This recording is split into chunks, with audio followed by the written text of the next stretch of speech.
Hello, beautiful souls. Welcome back to another video on Starseed Academy. My name is Jenny. I'm so happy to have you here with me.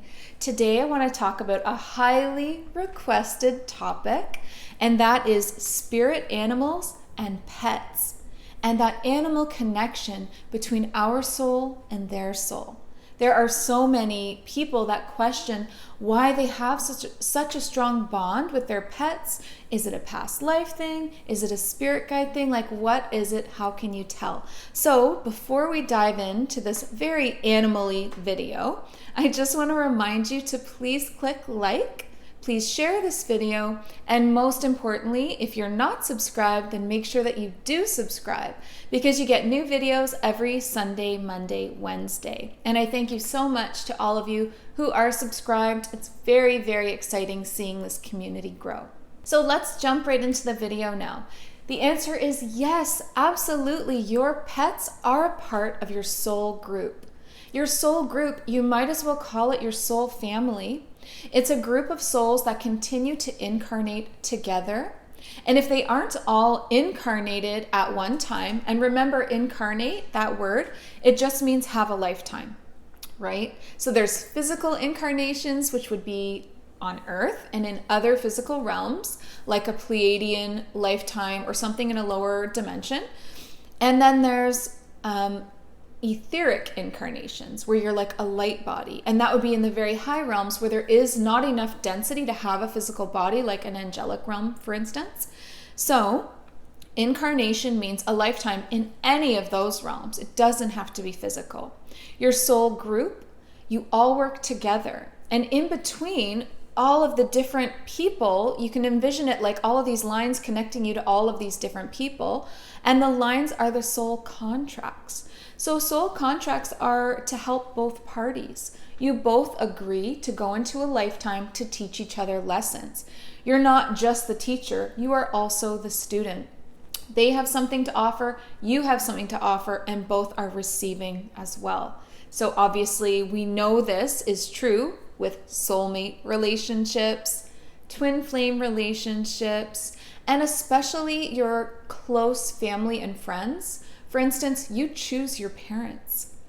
Yep, you do. You chose your parents. There was a reason, and they are a part of your soul group.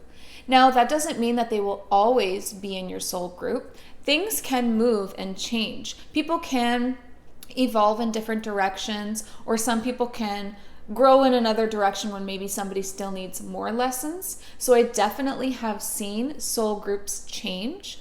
And you can even feel that happening. Say you have in this lifetime, this is just an example. Say you have in this lifetime a parent or a family member whom you have decided to part ways with. However, there is no animosity at all. Like you don't feel upset, triggered, or angry by them in any way. When you think of them with love, and you truly wish them all the best. Truly though, right? Has to be real. And you have compassion and unconditional love because you see the soul within the person. However, they have nothing left to teach you, and you have nothing left to teach them. And it's kind of clear that there's nothing to gain from that relationship anymore. And so it's kind of just drifted apart. Will they still be a part of your soul group? I don't know. Not necessarily.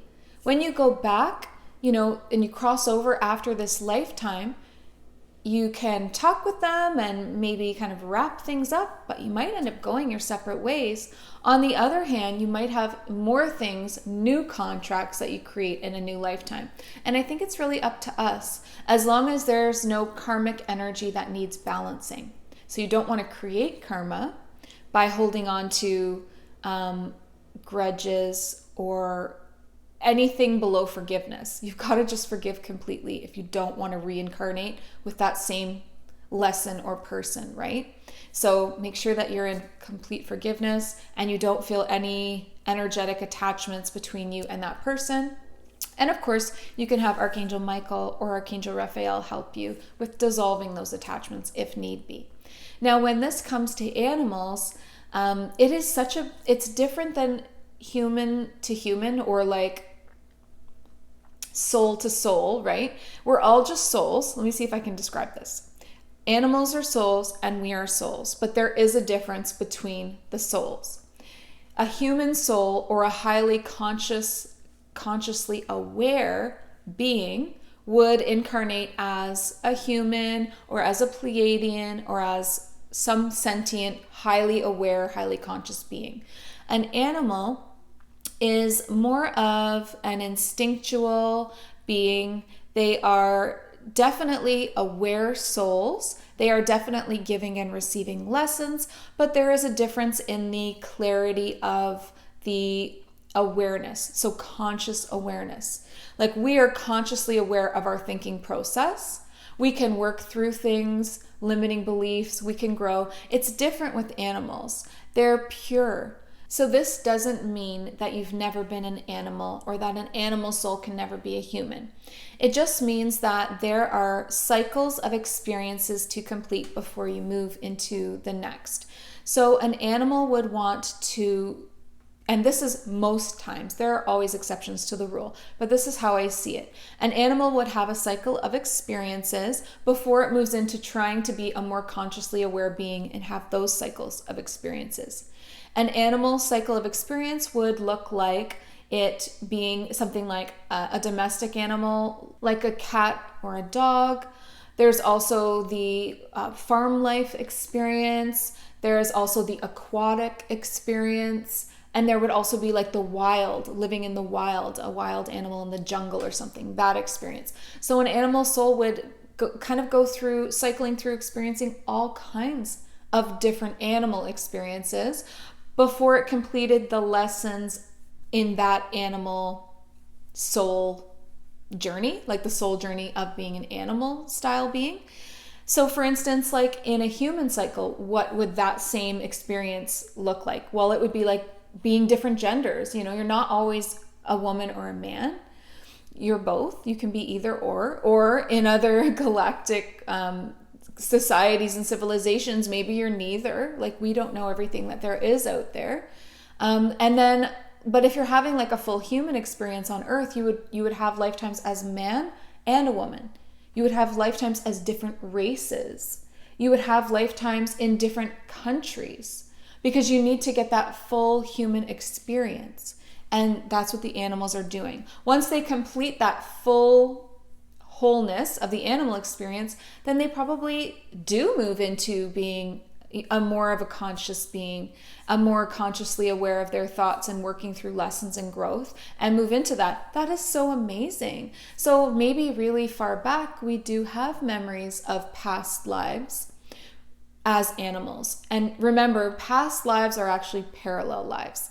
And I always say past lives because it's less confusing to our human minds, because we think linearly, past, present, future.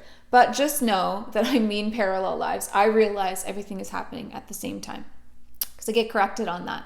And I get it, but I choose to say it the way that I do to help us to grasp it a little bit more cleanly, get the clarity of that lesson.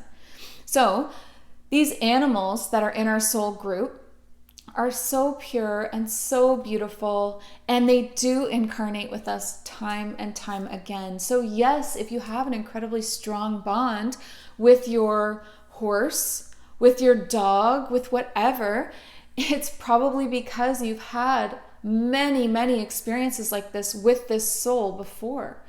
And there are a lot of ways that you can tell. You can tell by their mannerisms. There's something in there that gives you that deja vu feeling, or that like resonance in an animal's mannerisms, the way they turn their head, the way that they connect with you, the way that they show affection, and obviously the feeling that they give you. Sometimes a pet will just feel like home to you. It'll feel like safety. It'll feel like you remember. But the most important, most potent way is through their eyes. Because really and truly, as much as we say this, it's always going to be true. The eyes are the windows to the soul. So when you're looking into your pet's beautiful eyes, you see the soul. I know you do. I do. When I look into their eyes, I see that eternal, wise, beautiful being in there. Suddenly it's not just a cat. It's this whole being, it's this whole soul who's so smart and so aware and, has been around the block and with you around the block in many lifetimes, many times. This is the same with people. I always recognize people from a past life. It's always the eyes. It can be more than that. Like, again, it can be the mannerisms, especially when it's like a romantic partner that you've had past lives with. There's going to be mannerisms and in the way that they look at you and touch you that bring back all kinds of remembrance feelings. You might not always get clear memories, but And then in the eyes, there's just such a connection there. So these beautiful animal souls, they incarnate with us, yes, to teach us lessons. You'd be surprised what you can learn from a pet or any animal, right? Actually, there's a lot that you can learn, isn't there? Because they are very pure in their energy and they're also very symbolic in their energy and they communicate in their own special way. Like, you could be having a conversation with your dog and you know exactly what they're thinking and the way that they look at you, like, come on. Like, they think we're so silly a lot of the time and they're just big sweethearts, such innocent babies. So for me personally, I've had recurring souls in the animal form.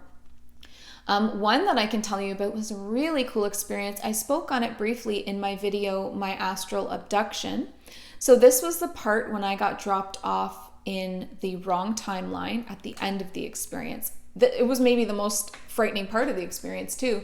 There is nothing like getting dropped off in the wrong timeline that will shake a soul up. I was shooketh.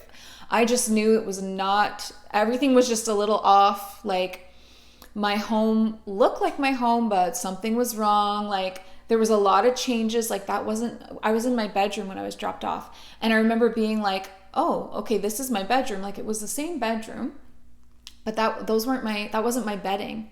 Like, I never bought that bedding. That wasn't mine. And then I realized that the curtains were different. And then I realized that the setup of the room was different. Like, the bed was against a different wall. And then I started panicking. And then I started looking around and seeing all kinds of things that were different, and including my pet. So in this lifetime, my pet, I have a cat named Ella, and she's this very pretty white fluffy cat. In an alternate parallel lifetime, she exists with me as a big white fluffy dog. And I met her when I was dropped off on the wrong timeline. For more on why that happened to me, just please check out that video, My Astral Abduction, because it's a whole long story. So during that experience, I was trying to get out of that timeline. And I decided, for whatever reason, that I was going to hurl myself off of this like ledge because I was panicking and I just jumped. And then when I landed face up and I couldn't move my body. And all of a sudden, this big white fluffy dog came up and started checking on me to see if I was okay. It was like kissing me and like nuzzling me. And it was Ella. 1000%. Everything about it was her. It was her energy. It was just her. There was no doubt in my mind that was Ella. And I'm like, Ella? Here she is, this giant dog instead of this cat. It was so crazy. So they're existing with us in parallel lifetimes, but not always in the same form. So animals can choose whatever they want to be, just like we can choose. When we end an incarnation before we start another one, there's all of these choices that take place, right? We meet with our councils, we have soul contracts, we decide what's going to be the best for our growth. Where am I going to live this time? Who am I going to be? All of that. It's no different for souls that are animals. They go through all of those decisions as well. And so that is why you could have a soul show up as a cat in one lifetime or a dog in another, and it's the same soul, right? So they can totally choose to change their form. My next experience for this would be with my other cat. I have two, Gus. So Gus he is special. There is something about this cat. He's just not like any other cat, right? He's so demanding of time and attention. He's incredibly vocal. He has the most strong personality. He's his own person. He lives in his own world. And he is literally the reincarnation of the cat I had when I was a little girl. I had a cat named BC, which stood for Battle Cat, because I was in love with He-Man, like absolutely in love. And Battle Cat, or BC, was this such a sweet, loving cat, but also had his own sassy little personality. And I would carry him around on my hip all the time in like a specific way. And he was just like my first pet, and he was everything to me, everything. And then as an adult, I get this cat named Gus, and there's something about the way he looks at me that always gives me this weird feeling. And then one day I connect that those eyes, I've seen those eyes before. And then once you make the first connection, everything starts connecting. You're like, oh, and because of the way he does this, oh, and because of the way I hold him the same. And it's just, it was such a download, right? So I've had this beautiful cat follow me from childhood into adulthood, same beautiful spirit and soul. And again, probably on all those parallel lifetimes as well. So tell me about your experiences with this. Do you believe that an animal's soul is reincarnating with you? And if so, what?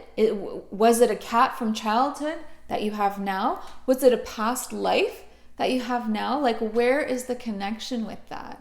So you can also have spirit animals. Okay, so this is different than a physical pet that you have with you in your incarnation. A spirit animal is like a guide on your team, just like a guide, but not incarnated with you.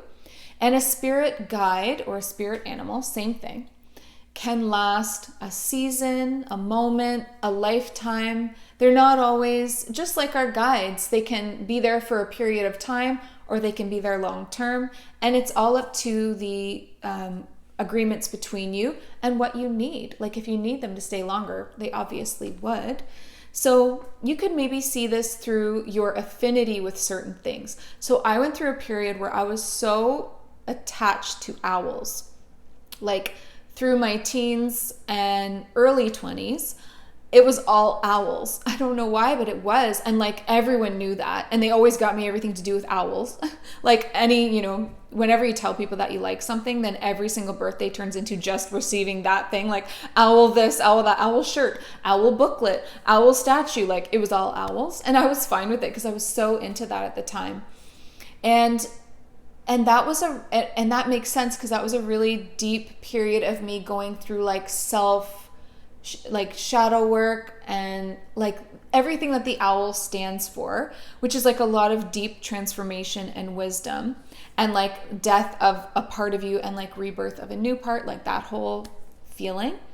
And then I entered into like a new phase of my life, and suddenly I don't feel that way. Like I don't feel that same connection, and I don't see them everywhere, and it's evolved into something new. And now it's very much all about like unicorns. And this has been going on for many, many years for me because I've had past lifetimes as a unicorn, which are a very highly evolved being. I'm not even sure that you would consider it an animal, but for this example, we will say that it is. And so I feel very resonant to everything to do with unicorns. And I see them show up for me a lot, like in healings, in meditations. If I'm ever in trouble with anything, like in the astral or in any way, if I ever need help, I know that I can call on the unicorn kingdom. And like, it's insane, like the tidal wave of unicorns that will show up for me. So what are you resonant with? Again, I love hearing from you. So I always want to turn it back to you. What right now, because it could change, but what right now is your spirit animal? What's your animal guide? What are you resonating with? And do you know why? Because they all have symbolism and they all have a different vibration, right? So like I said, with the owls, that was a very specific time in my life. And now the unicorns, that's very different energy and a very specific time. And there are so many. A lot of people really resonate with elephants, whales, dolphins, all of that. Super like intelligent, wise, high vibrational beings. And you can also feel connections from past lives.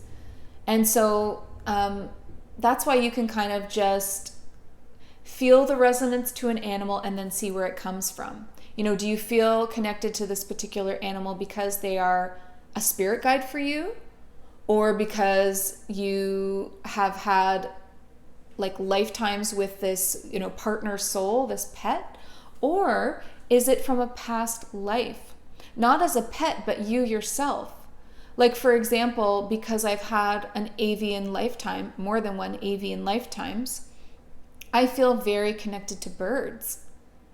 All manner of birds, flight, wings, just, you know, the whole deal with birds and flying free, and like the whole like bird kingdom really speaks to me, and I feel very resonant to that. Like, I understand that language, if that makes sense. So your past lives, like somebody that has a very strong past life or multiple past lives on the constellation of Lyra, is going to feel very in tune with feline beings for obvious reasons, right? The feline beings that live there.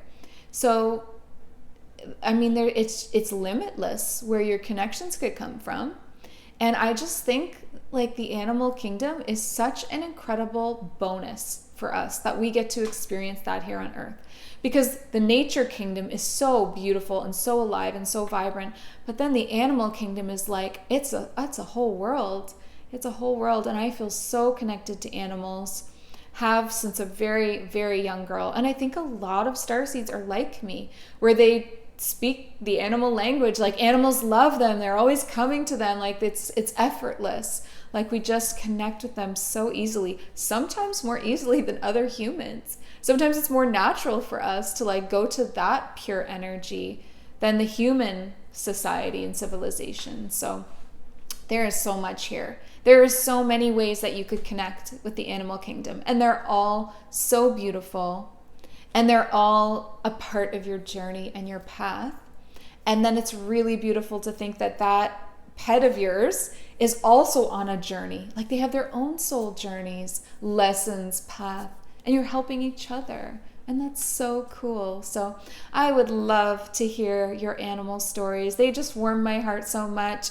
Please, send me pictures of your animals. Oh my God, please do. I would love that if you want to. I shared a couple in this video of Ella and Gus. And I know you see Bear, my dog, all the time. If he's not popping up in one of these videos to ruin the shot, then he's always in my stories on Instagram. So if you want to tag me in some of your animal stories or pics, I would love that. But please do comment below about your experiences, because we're learning from each other. And like, the more of this that we talk about, the more connections that we all make. Like, oh, actually, now that person talked about their pet salamander and how it was, related to a past lifetime in this constellation, like, it's limitless. It's so cool.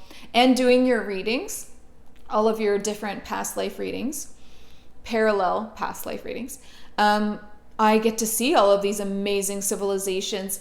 Like, there is a civilization for almost every single insect, like, not just mantis beings. I've met ant beings. And not just all of the ones that you can think of on Earth, but like ones that we don't even know about. Animals that don't even exist here, different kinds of insectoids that don't exist here. Like, if you can think it up, it exists somewhere in the universe. And our universe is ever expanding, so it just keeps creating more and more and more worlds and scenarios. So we'll probably never get through it all, but we can sure try. And that's what all these incarnations and lifetimes are about. Having different experiences, learning all these different lessons. You probably have no idea how crazy cool your galactic past lives have been. So if you're interested in diving into that, please hit me up. There's a link in the description box so you can see all of the different one-on-ones I offer and all of the different healings that I offer. So I would be more than happy to work with you. So make sure to get on there and check out what there is to offer. And if you're interested, then request a service. So I think that's all I have today on spirit animals and pets. Depending on, if we get lots of questions in the comments or lots of experiences, we can do a part 2 on this, because I know it's like a favorite topic for a lot of people, myself included. So thank you so much. Again, please like, share this video, and subscribe. And then before you go, of course, always remember, listen to your heart and the quiet voice within, because you are so much more than the body you are in. Have a great day. Bye.